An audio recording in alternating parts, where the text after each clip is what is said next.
এই মুহূর্তে আরেকটি বড় খবর আমাদের সামনে আসছে। শুভেন্দু অধিকারী তিনি একেবারে কেন্দ্রীয় বাহিনী মোতায়েনের দাবিতে কলকাতা হাইকোর্টে দ্বারস্থ হচ্ছেন এবং কিছু সময়ের মধ্যে বিশেষ বিচারপতির বেঞ্চ বসতে চলেছে শুভেন্দু অধিকারীর এই যে আবেদন তার শুনানির জন্য। সৌভিক মজুমদার এই নিয়ে আরো বিস্তারিত বলতে পারবেন, কি খবর রয়েছে সৌভিক?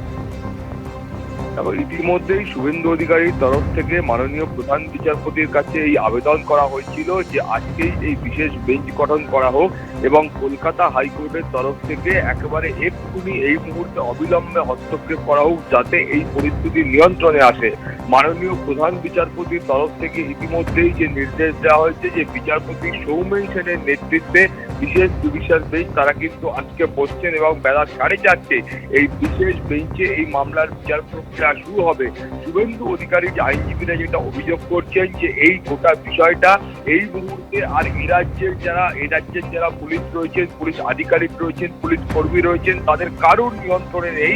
এই মুহূর্তে গোটা এই বিষয়টা পুলিশের নিয়ন্ত্রণের হাতের বাইরে বেরিয়ে গিয়েছে।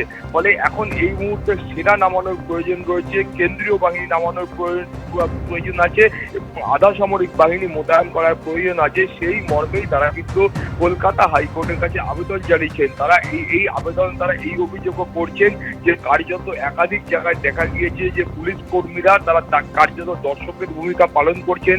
কোনো জায়গায় দেখা যাচ্ছে যে পুলিশ কর্মীরা কার্যত কিছু করছেন না।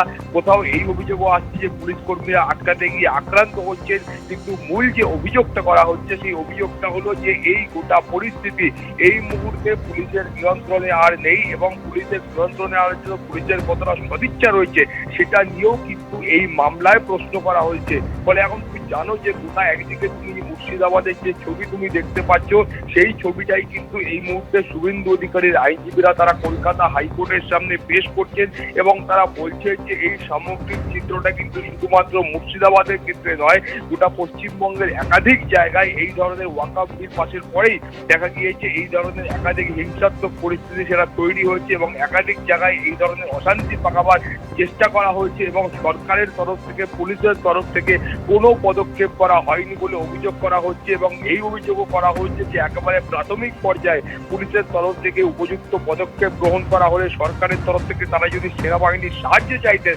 তাহলে আজকে এই পরিস্থিতির সম্মুখীন গোটা পশ্চিমবঙ্গকে হতে হয় না। এই ধরনের একটা অভিযোগ কিন্তু এই মামলার ক্ষেত্রে করা হচ্ছে। ফলে সব মিলিয়ে যেটা শুভেন্দু অধিকারীর তরফ থেকে অভিযোগ করা হচ্ছে যে এই মুহূর্তে গোটা বিষয়ে পুলিশের আর কিছু করার নেই, কেন পুলিশ তারা সর্বশক্তি দিয়ে তাদের যা করার ছিল তারা চেষ্টা করেছেন বা তারা কিছুই করেননি এই ধরনের অভিযোগ করা হচ্ছে।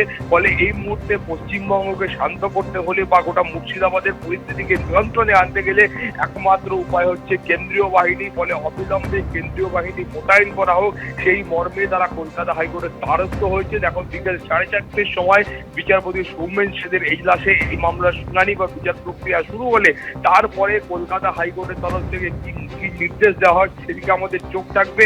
কিন্তু এটা মূল বিষয় হলো যে শুভেন্দু অধিকারীর আইনজীবীরা তারা কলকাতা হাইকোর্টের মাননীয় প্রধান বিচারপতির দৃষ্টি আকর্ষণ করার পরেই একেবারে শনিবার তুমি জানো একটা ছুটির দিন, এই সময় একটা বিশেষ বেঞ্চ কলকাতা হাইকোর্টের মাননীয় বিচারপতিদের দিয়ে একটা বিশেষ বেঞ্চ গঠন করা হলো এবং বেলা 4:30 সময় এই মামলার বিচার প্রক্রিয়া শুরু হবে এবং তারপরে যা নির্দেশ দেওয়া হবে সেদিকে আমাদের প্রত্যেকের চোখ থাকবে। সুব্রজিৎ, বেশ, তুমি আমাদের সঙ্গে থাকো। দুটো বড় খবরে আমরা রয়েছি। একদিকে যখন মুর্শিদাবাদে এই যে ওয়াকফ আইনের বিরোধিতায় যে বিক্ষোভ, সেই বিক্ষোভকে কেন্দ্র করে 3 জনের মৃত্যুর ঘটনা ঘটে গিয়েছে, ঠিক তখনই মুর্শিদাবাদে সেন্ট্রাল ফোর্স ডিপ্লয়মেন্টের আবেদন জানিয়ে হাইকোর্টে দ্বারস্থ হয়েছেন বিরোধী দলনেতা শুভেন্দু অধিকারী এবং বিকেল 4:30 বিচারপতি সৌমেন সেনের বেঞ্চে তার শুনানি হতে চলেছে। দুটো অত্যন্ত গুরুত্বপূর্ণ খবর এই মুহূর্তে আমরা রয়েছি। যেভাবে মুর্শিদাবাদে ওয়াকফ আইনের বিরোধিতায় যে বিক্ষোভ, সেই বিক্ষোভে 3 জনের প্রাণ চলে গিয়েছে। 2 জনের মৃত্যু হয়েছে শামশেরগঞ্জ এবং মুর্শিদাবাদ মেডিকেল কলেজে আহত কিশোর যে ভর্তি ছিল তার মৃত্যুর ঘটনা ঘটেছে। ইতিমধ্যেই আপনারা জানেন যে রেল মন্ত্রীকে চিঠি লিখেছিলেন একেবারে এনআইএ তদন্তের দাবি জানিয়ে শুভেন্দু অধিকারী। এই মুহূর্তে হাইকোর্টে দ্বারস্থ হয়েছেন, যার শুনানি বিকেল 4:30 হতে চলেছে। ইতিমধ্যে মুখ্যমন্ত্রী মমতা বন্দ্যোপাধ্যায় তিনি শান্ত থাকার জন্য, সংযত থাকার জন্য, সম্প্রীতি বজায় রাখার জন্য আবেদন জানিয়ে পোস্ট করেছেন সোশ্যাল মিডিয়ায়।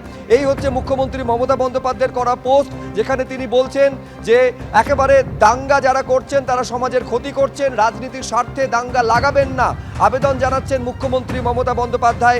এবং তিনি বলছেন যে কোনো প্ররোচনায় পা দেবেন না, তিনি সম্প্রীতি বজায় রাখার জন্য, সৌহার্দ্যের পরিবেশ বজায় রাখার জন্য, শান্তি বজায় রাখার জন্য, সংযত থাকার জন্য আহ্বান জানিয়েছেন।